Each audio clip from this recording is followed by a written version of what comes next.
has released Otto Warmbier. He is on his way en route home to be Otto Warmbier, Trump condemns brutal North Korea as student dies. U.S. President Donald Trump has called North Korea a brutal regime after the death of a U.S. student who had been jailed there for more than 15 months.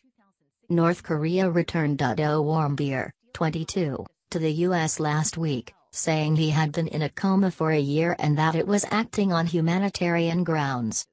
His parents said he had been subjected to awful torturous mistreatment.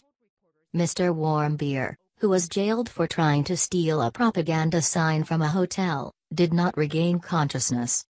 Mr. Trump said that a lot of bad things happened to Mr. Warmbier, but added, "At least we got him home to be with his parents, where they were so happy to see him, even though he was in very tough condition." President Trump said Mr. Warmbier's death had deepened his administration's resolve to prevent such tragedies from befalling innocent people at the hands of regimes that do not respect the rule of law or basic human decency. The United States once again condemns the brutality of the North Korean regime as we mourn its latest victim. South Korea's President Moon Jae-in told CBS News on Tuesday it was quite clear that North Korea had a heavy responsibility in the process that led to Mr. Warmbier's death.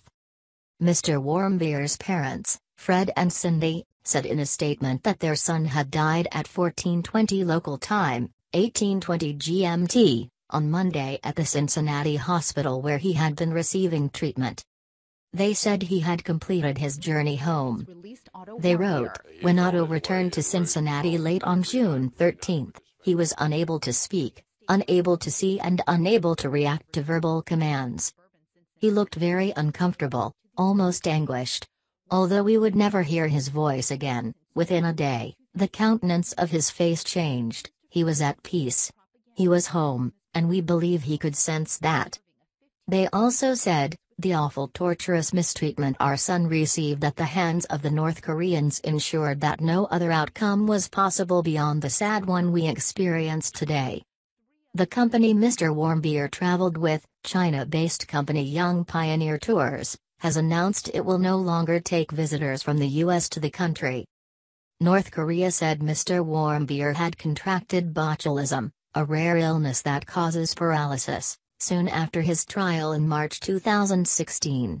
He was given a sleeping pill and had been in a coma ever since.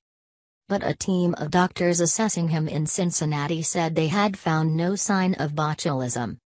Mr. Warmbier had suffered a severe neurological injury of unknown cause, the U.S. doctors said, leading to an extensive loss of brain tissue.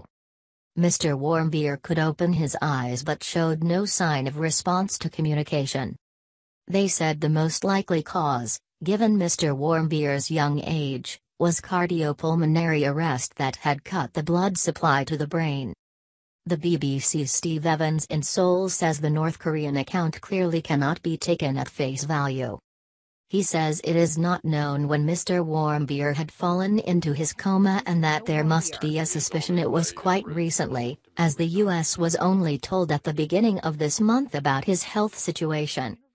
The North Koreans may have realized there was the possibility of an American citizen dying on their hands, our correspondent says. Former New Mexico Governor Bill Richardson, who has helped free other Americans in North Korea, said he had met North Korean envoys 20 times during Mr. Warmbier's incarceration and on no occasion was his health mentioned. He called for the release of the 3 U.S. citizens still held in North Korea. Kim Dong-chul, a 62-year-old naturalized U.S. citizen born in South Korea, who was sentenced to 10 years hard labor in April 2016 for spying. Korean-American professor Kim Sang-duk, or Tony Kim, who was detained in April 2017. The reasons for his arrest are not yet clear. Kim Hak-song, like Kim Sang-duk, worked at the Pyongyang University of Science and Technology, PUST, and was detained in May 2017 on suspicion of hostile acts against the state. There are also 6 South Korean citizens being held. Mr. Trump was criticized in May when he said he would be honored to meet North Korean leader Kim Jong-un at the appropriate time. Timeline of events. December 30, 2015, Mr. Warmbier travels from Beijing to Pyongyang with a tour group. January 2, 2016, he is arrested at Pyongyang International Airport as he tries to leave the country. Later that month, North Korea announces it is holding Mr. Warmbier for a hostile act. March 16, 2016, Mr. Warmbier goes on trial in Pyongyang where he confesses to stealing a propaganda poster, and is sentenced to 15 years of hard labor. North Korea says he slipped into a coma shortly after his trial. Early June 2017, U.S. officials and Mr. Warmbier's parents are told about his condition. June 13, 2017, he is released from North Korea and medically evacuated to the U.S. Doctors say he has suffered a severe brain injury. June 19, 2017, Mr. Warmbier dies.